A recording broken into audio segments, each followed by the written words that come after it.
हाँ बेटा यूजन बा आज तो ऐसी क्वेश्चन करन डिस्कस सुच बेटा क्वेश्चन नंबर 3 यानी यूजन इस एक्सरसाइज पढ़ान एक्सरसाइज 8.3 तो यम ब्रो कोर में तो ऐसी डिस्कस यानी यूजन एक्सरसाइज हम एक इंट्रोडक्शन पार्ट तो यथ मज में वो मेन चीज यानी यूजन तो याद उस थवन तिम आज बेटा कंप्लीमेंट्री फार्मूला हाँ मैडम बपा तो बेत याद कि यम कंप्लीमेंट्री फार्मूला यम गोड बेटा याद थवन तो एक्सरसाइज यानी यमो फार्मूलाओ सो तुम ईजिली एक्सरसाइज सॉल्व कर तम कंप्लीमेंट्री फार्मूला मे वन तम 6 यानी sin of 90 minus theta that is equal to cos theta, cos of 90 minus theta that is equal to sin theta, tan of 90 minus theta that is equal to cot theta, cot of 90 minus theta that is equal to tan theta, sec of 90 minus theta that is equal to cosec theta. तो यूजन बेटा back यानी cosec of 90 minus theta that is equal to sec theta. मगर ये याद थवन कि यूजन theta यह सच acute angle अम पत यूजन question number 3 question number 3 क्या वन इफ tan 2a यानी if tan 2a equals to cot of a minus 18 degree where 2a is an acute angle find the value of a यानी बेटा यूजन a unknown angle अतन मे angle यानी अम a value कड़न मगर यह मे ओडे given कि यूजन tan 2a यह सा बराबर cot of a minus 18 degree मगर ओडे ये गिवन कि यूजन 2a यह एक्यूट एंगल तुम बूजमुत कि यानी सो एंगल यूजन 0 डिग्री खोत बोड़ मगर 90 खोत बेटा लकुट वन मसला कित पे कड़ो ए वैल्यू बेटा गोडनिक चीज अगर तुम वो वट वी हैव गिवन यानी बनिम गोड बेटा गिवन क्या given may tan 2a equals to cot of a minus 18 degree यह मे बेटा गिवन वन क्या कर बह कित पे कड़ यानी अमे ए वैल्यू कित पे कड़ बह यह अगर तुम बेटा वो कि यह बसान यानी लाइक इक्वेशन मगर यथ मज tan cot अत मज गई मुश्किल यानी अमे ए वैल्यू कड़न बह क्या कर गोडनिक चीज क्या कर बन यह याद थवन तिकाज यह जन एक्सरसाइज यह बुनियाद यानी बेसिक बेस सिर्फ यमन कंप्लीमेंट्री फार्मूलान पे बह कर बेटा बन दोनवो साइडो या tan या अन बह cot यानी यम सात में योर ती tan योर ती tan ये इक्वलिटी बह वन तेल जन एंगल यानी यमन एंगलन से जुड़ित तम इक्वल बह कर compare and we get the required result यानी बेटा ये अगर तुम वो ये क्वेश्चनस मज अगर जन तुम वो बह क्या कर यानी या करन बह यह कन्वर्ट या अन बह दोनवो साइडो tan या अन बह दोनवो साइडो cot हालांकि तुझे पाई यानी युस जन cot ऑफ 90 माइनस थीटा यह बेटा आसान tan थीटा क्या यह formula tan cot of 90 minus theta that is equal to बेटा यानी यह कत बराबर आसान यह बेटा आसान बराबर tan थीटा क्या बह हेक ना ये दि हालांकि अगर बह हेकन यह कन्वर्ट कर टैनस मज मगर यह जन ये बास तो यह क्या बास बेटा ये कम्प्लिकेटेड सहल ये कर कन्वर्ट कत मज कॉटस मज बह हेक ना ये बदल लिखित cot of 90 minus 2a that is equal to cot of a minus 18 degree keep in mind क्या बह हेक ये बदल ये लिखित क्या तुम बेटा फार्मूला पढ़म cot of 90 minus theta is equal to tan theta यानी यह बन वापस बेती cot ऑफ 90 माइनस थीटा यानी बेटा थीटुक वैल्यू सह 2a मगर ये वनु तुम सर तुम वो ये theta is an acute angle but it is given that 2a is an acute angle हम बेटा ये अगर तुम वो cot ऑफ दोनवो साइडो यानी cot योर तो cot योर तेल वन बह यह जन एंगल यानी 90 डिग्री माइनस 2a यह कत गो बराबर यह सा गो बराबर a माइनस 18 यानी मैं क्या कर यम जन एंगल यम तन बेटा क्या इक्वल ये क्या करो तुम यानी फॉर एग्जांपल बह वन बेटा sin थीटा इक्वल्स टू 1/2 हाँ यानी बह वन ये वन बह तुम येतन अगर बह वन थीटुक वैल्यू कड़ो सा तुम क्या वो तुम हेकु ना बेटा येतन यथ पे वन यानी थीटास क्या दिम बह वैल्यू या थीटास क्या दिम बह वैल्यू युत जन यह साइन बन कूता 1/2 यानी तुम हेकु ना बेटा वन कि थीटा या यथ पे तुम वन sine theta equal to sine 30 degree हाँ यानी थीटा कूता यह 30 डिग्री अम पत क्या करो बेटा कम अम पत कर बह कम यानी बह निमक यम जन अननोन टर्म यानी 2a ते यम निमक बह बेटा अके साइड यानी मतलब कि अस क्या करो कम यह बन बेटा इक्वेशन यह गो -18 यानी -18 यह गो बेटा -18 डिग्री -90 डिग्री यानी 90 कोर में बेटा transfer what we get -3a equal to -108 degree ये ए तो ए क्या गस बेटा यह गस कैंसल ये सॉरी माइनस तो माइनस गस कैंसल ये ए कूत यह 108/3 यम सात बेटा यह सिंपलीफाई करो यह बन 3 3 सा बन बेटा 9 यानी बेटा अगर तुम ये वो यह कूत बन 3 3 सा बन 9 आव कैरी सह कर यथ यानी बेटा रल सह क्या बन यह बन 3 6 बन 18 क्या बन 18 डिग्री सह गो 3 6 18 यानी जन बेटा ए वैल्यू यानी जन ए ए एस क्या वैल्यू जन एंगल ए यह कोत यह बेटा 36 डिग्री मगर ये अगर तुम यह चेक कर तुम वनो सर 2a एक्यूट एंगल यस अम सात करो 2 into a 2 into 36 that is equal to 72 degree and that is also an acute angle यथ पे गो बेटा यह क्वेश्चन नंबर 3 यूजन यानी यथ पे गो बेटा यह question number 3 complete simple question अम पत क्या कर कम अम पत कर बेटा कम अम पत निमन बह क्वेश्चन नंबर 4 यानी बेटा यह क्वेश्चन नंबर 3 अम पत निमन बेटा one question number 4 question number 4 क्या बेटा वन क्वेश्चन नंबर 4 वन यानी यह question number 4 question one if tan a equals to cot b if tan a equals to cot b prove that what we have to prove a plus b equals to 90 degree simple question बेटा यानी और one अगर tan a बराबर cot b if tan a equals to cot b then we have to prove a plus b equals to 90 degree हम बेटा simple part ये यानी इस क्या करो कम बकर बेटा कम बहुज गोड what we have given tan a equals to cot b यह गिवन बेटा बकर बे कम बन दोनों साइडो यानी यान बह tan दोनों साइडो यान बह cot यानी बेटा यह पन मर्जी तो दोनों साइडो इन tan या तो दोनों साइडो इन बेटा cot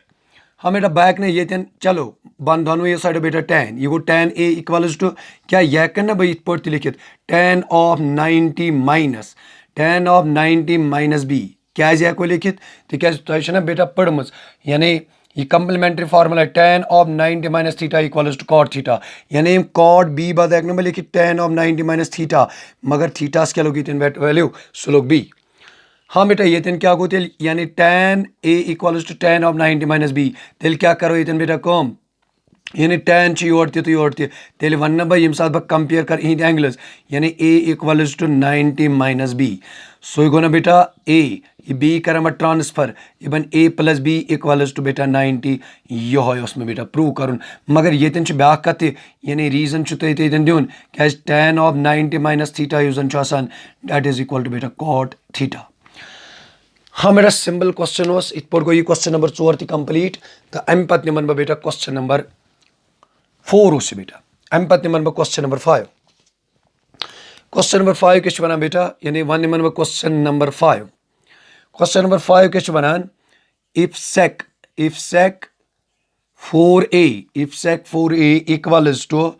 cosec of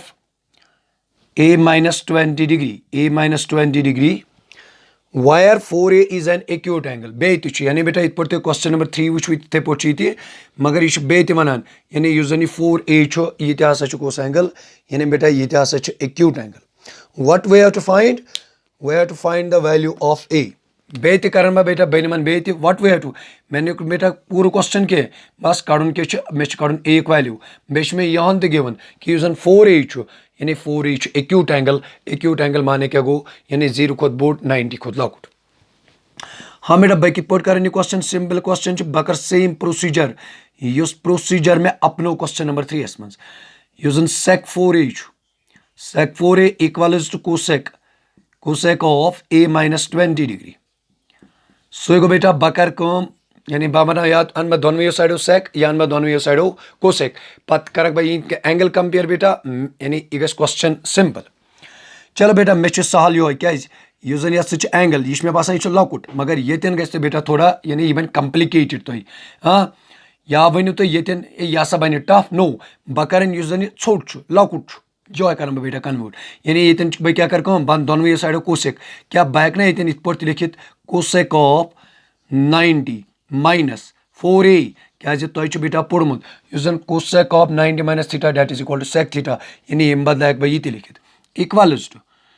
ये लेखन बह बेटा इथे पे cosec of a minus 20 degree keep in mind reason दिवस बेटा ये क्या cosec of 90 minus theta equals to sec theta reason जरूरी दिन तुम बेटा बोर्ड एग्जाम क्या रीजन तुंद खुद जरूरी ये क्या कर तेल बेटा आव ना दोनों साइडो ये कोसेक आव बनम ना तेल यानी जन यह 90 माइनस 4a यह कत तेल बराबर yes a minus 20 degree a word कर बेटा ट्रांसफर अके साइड यानी 4a माइनस 4a बे क्या बेटा बे a यानी a कोर में योर ट्रांसफर यह बन minus 20 degree minus 90 degree keep in mind यह कोता बन बेटा यह बन माइनस 5a इक्वल्स टू यह बन बेटा माइनस 110 यह माइनस तो माइनस क्या गई बेटा यह हसा गई कैंसल यानी जन माइनस तो माइनस बेटा यह हसा गई कैंसल तेल क्या बनी बेटा अम पत यह गो ना a जन सह गो ना 110 डिग्री अपॉन 5 सो यह गो ना 5 2 10 अखा बेटा कैरी सो गो 5 2 10 यानी बेटा जन a वैल्यू ऑफ a जन सह हसा गो 22 डिग्री यानी बेटा जन a वैल्यू जन एंगल a वैल्यू सह हसा 22 डिग्री हालांकि तुम हेकि बेटा यह पान ते चेक कर मगर ब्याक चीज तुन मेन चीज तुम वुचुन कि जन यह 4a यह acute angle 4 2 8 4 2 8 we get 88 degree and that is an acute angle यह कत बेटा याद थवन हाँ अम पे निमन क्वेश्चन नंबर 5 यह जन most important question question number 6 यानी यह बेटा क्वेश्चन नंबर 5 तो वन निमन बह क्वेश्चन नंबर 6 यह जन मोस्ट तो मोस्ट मोस्ट इम्पॉर्टेंट क्वेश्चन बेटा क्वेश्चन नंबर 6 क्या वन given में बेटा if a b and c are interior angles of a triangle abc simple question बेटा यानी क्वेश्चन वना अगर a b c यानी a b c यानी यम सा interior angles of triangle A B C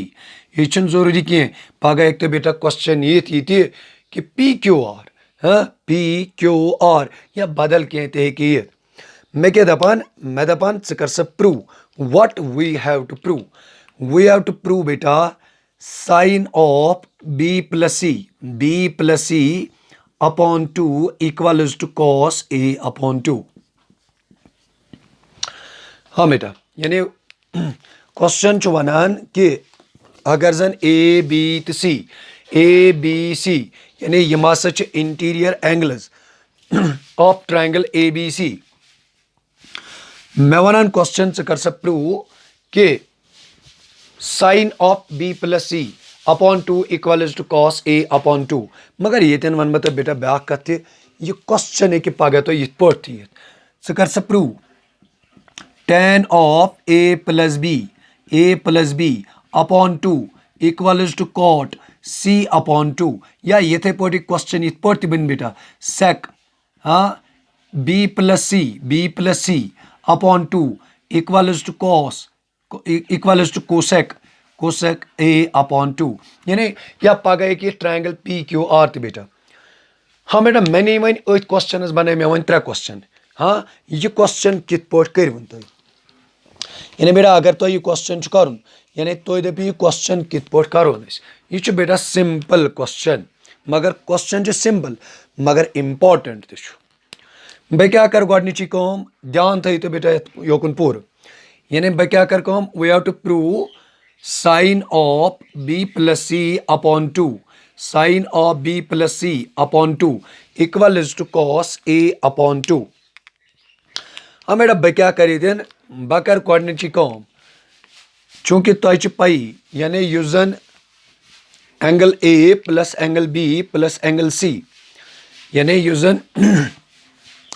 angle A plus B plus C यह कत गो बराबर यह हसा गो 180 डिग्री बह दिम अकिस अकिस पॉइंटस बेटा रीजन यानी ए प्लस बी प्लस सी यह कत गो बराबर यह हसा गो बराबर 180 डिग्री मगर वन करियो तो बेटा क्वेश्चन यानी यह क्या बराबर 180 डिग्री तिकाज तुझ पोर्मुत कि यह जन ट्रायंगल यह जन ट्रायंगल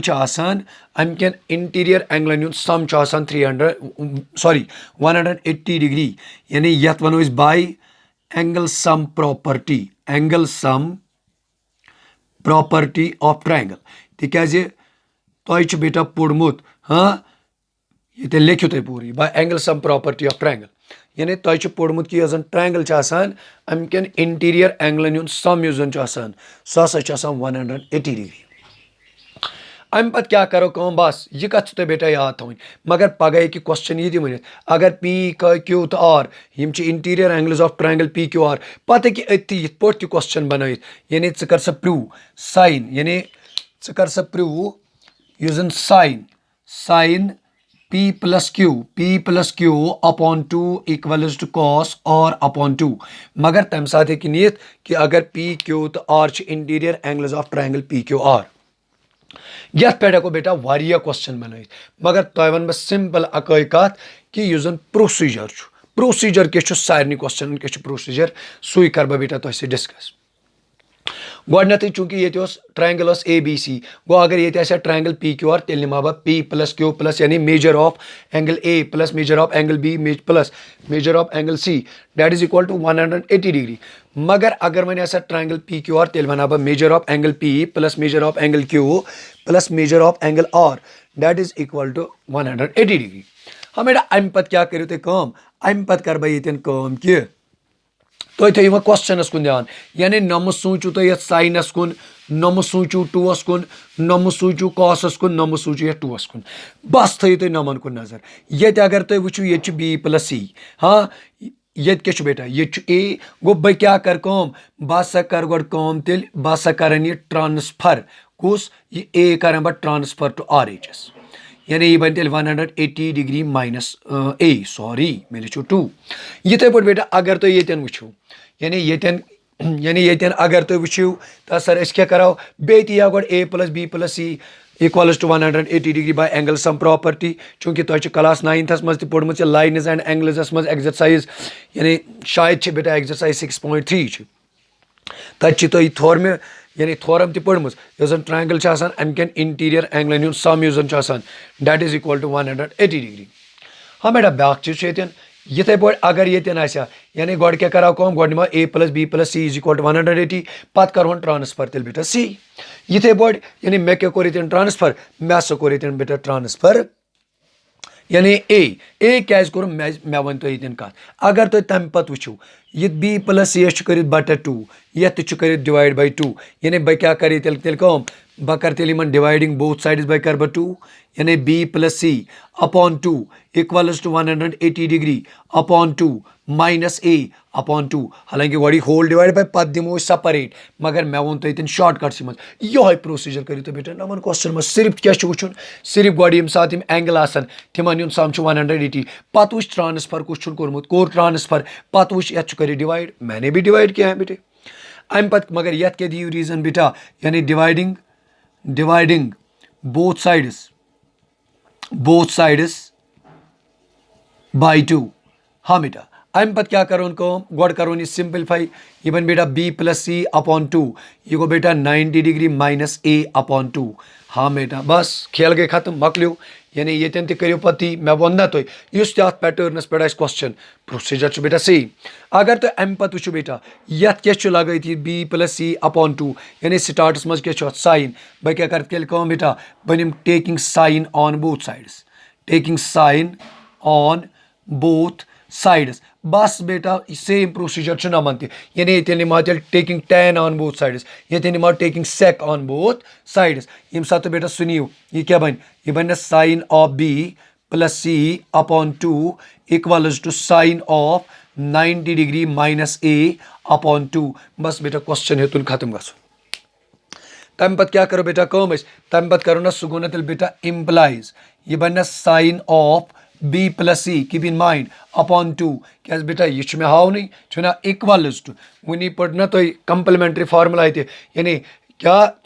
जन sin of 90 minus theta that is equal to beta cos theta यानी sin of 90 minus theta equals to cos theta cos मगर थीटा जाए कम रट सह रट बेटा a by 2 यानी वैल्यू ऑफ थीटा क्या सह बेटा a by 2 मगर ये दिवस रीजन क्या रीजन गि बेटा मशिद गन कि जन sin of 90 minus theta that is equal to बेटा cos theta यह बेटा मैं प्रूव कर यानी जन sin of b plus c upon 2 सह क्या कत मे हावन बराबर यानी सह मे हावन बराबर cos a by 2 यानी वन तेल बेटा इत पे सह कोर मे पार्ट क्या प्रूव हेंस प्रूव्ड यानी इत पे गो बेटा यह क्वेश्चन गो इत पे गो यह प्रूव सिंपल क्वेश्चन बस यानी ये क्वेश्चनस पे हेकन बेटा बह खबर कत क्वेश्चन मे मगर प्रोसीजर जन बेटा प्रोसीजर सेम तो अम पे निमन बह अम एक्सरसाइज बेटा क्वेश्चन नंबर 7 वन यह क्वेश्चन नंबर 6 तो वन निमन बह बेटा क्वेश्चन नंबर 7 हाँ बेटा क्वेश्चन नंबर 7 क्या वन क्वेश्चन नंबर 7 वन express simple question express sine 67 degree plus cos 75 degree यानी जन यह in terms of trigonometric ratios of angles in between 0 and 45 degree keep in mind यानी जन यह मे लिखुन in between 0 and 45 degree मतलब क्या गो तमुक बेटा मतलब गो तमुक यह कि यानी यम जन हम एंगल यम एंगल्स यम गसन मे इन बिटवीन 0 एंड क्या बेटा 45 यानी यम जन एंगल यम गसन मे in between 0 and 45 degree simple question बे करो बेटा इस कंप्लीमेंट्री फार्मूला यह गो बेटा sine 67 degree plus cos 75 degree यानी गोडनिची क्या कर मे कम गोडनेथ क्या कर मे बेटा कम मे हसा नी बेटा सोदे गोड क्वेश्चन तम पत क्या करो कम हालांकि कुछ सात तो बेटा क्वेश्चन ये पे तुम वन सह लेख सा इन बिटवीन यानी sine in between 0 degree and 45 degree for example अगर बह बेटा ये निमन पार्ट इत पे sine 81 degree plus tan 9 degree हालांकि नोम नोमो अगर तुम बेटा नोम्स वो यह ऑलरेडी 0 एंड 45 यानी गोड यह थवन ध्यान इस वन इन बिटवीन 0 एंड 45 तथ सह कहें कर मगर नमो मज कहें इन बिटवीन 0 एंड 45 बह क्या कर बेटा कम बह हेक ना इत पे लिखित यानी अतन क्या बह बेटा कर बह लेख ना 90 माइनस यानी साइन ऑफ 90 माइनस यानी 90 क्या वालो 90 क्या वालो तथ बह 67 सिंपल बह ाड़ गो यमुक कंप्लीमेंट्री एंगल सह 23 यानी 90 क्या वालो तथ बह 67 सह गो बेटा 23 इथे पे ये कर बेटा यह कॉस ऑफ 90 माइनस ये क्या कर माइनस ये कर माइनस बेटा 15 डिग्री यानी अत क्या करो माइनस 90 क्या करो माइनस तथ बह 75 यानी यमुक कंप्लीमेंट कर बेटा माइनस अगर तो ये वो sine of 90 minus theta that is equal to बेटा कॉस थीटा क्या यह फार्मूला पढ़म sine of 90 minus theta that is equal to cos theta यानी बेटा यह बन cos 23 degree plus cos of 90 minus theta that is equal to sine theta यानी मगर ये बस यम पे बेटा तुम कहें कर सिंपलीफाई वगैरह कर क्या यम जन नोम ज एंगल यम तुह नश बेटा अवेलेबल क्या स्पेशल एंगलो मज बेटा कह यानी इत पे गई बेटा क्वेश्चन नंबर 7 इत पे गई बेटा कंप्लीट मगर अख चीज गो मे मश्ती ये रीजन त्राउन जरूरी रीजन कत त्रो क्या वन एग्जामिनर यह कत आव यानी कॉस 23 डिग्री कत आव तुम रीजन दिन जन sine of 90 degree minus theta